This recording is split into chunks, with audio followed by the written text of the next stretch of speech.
بسم الله الرحمن الرحیم. دوستانو ښه راغلاست. په دې ویډیو کې د ګروپي بحث بعضې محدودیتونه درته وایم. که څه هم د ډیټا راټولولو ډېره ښه طریقه ده، خو یو څه ننګونې لري، یو څه محدودیتونه لري. ډېر نه دي، کم دي.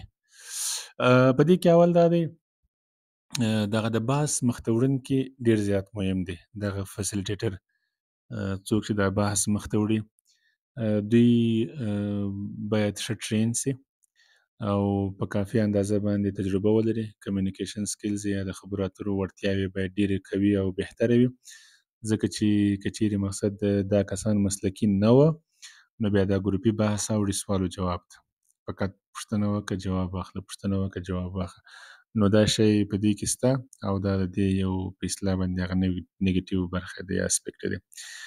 کله کله په ګروپي بحثونو کې جنجالونه هم پیښیږي د ګډونوالو تر مابینځ، خصوصا د معلوماتو شریکولو په جریان کې. نو دا یې هم یو منفي اړخ دی. ډېری وختونه په ګروپي بحثونو کې دا شیان چې حتی ما پخپله هم لیدلي دي، هغه دا دی چې په ګروپي بحث کې 10 نفره ګډونوالي یا 12 نفره ګډونوالي، خو په 10-12 کسانو کې 1, 2 یا 3 فعاله وي، یا نور چندانې په ګروپي بحث کې برخه نه اخلي. دا برته بیا هم د فسیلیټیټر په وړتیاو پورې اړه لري چې څنګه هغوی وهڅوي چې خبرې وکړي. او بل منفي اړخ چې دی د ګروپي بحث، هغه دا دی چې دا ډیټا چې دی دا کیفي ډیټا ده، نو یعنې د خلکو معلومات دي، نو د دې تحلیل او تجزیه یو څه سخته ده. اوس مثلا په انفرادي کې موږ کولی شو چې ووایو چې په 10 نفرو کې 8 نفرو دې سوال ته هو ویلی، 2 نفرو دې ته یا ویلی دي. په ګروپي بحث کې دا یو څه سخته ده او د دې ډیټا تحلیل او تجزیه یو څه مشکله ده، اما ډیټا یې او معلومات یې ډېر مفید دي. او بل دا دی چې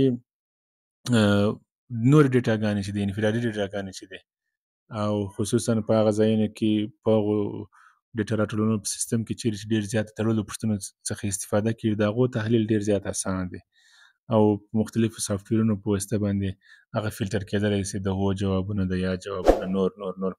اما د ګروپي بحث لپاره متاسفانه چې داسې کوم سیستم موجود نه دی چې هغه ستا دپاره دقیق او مؤثره ډیټا په لاس درکړي.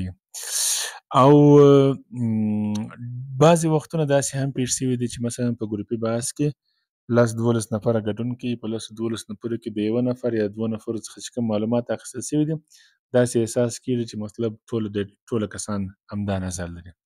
اما کېدای سي حقیقت دا نه وي، کېدای سي نورو کسانو د خبرو چانس نه وي برابر سوی، کېدای سي هغوی د مسؤلیت احساس نه کوي، ډیټا شریکي یا نور مسایل په دې کې کېدلی سي. نو دغه هم د دې یو په اصطلاح باندې هغه ډیس اډوانټیج دی یا منفي اړخ یې دی. ډېره زیاته مننه، ښې چارې، الله مو خوشحاله لرم.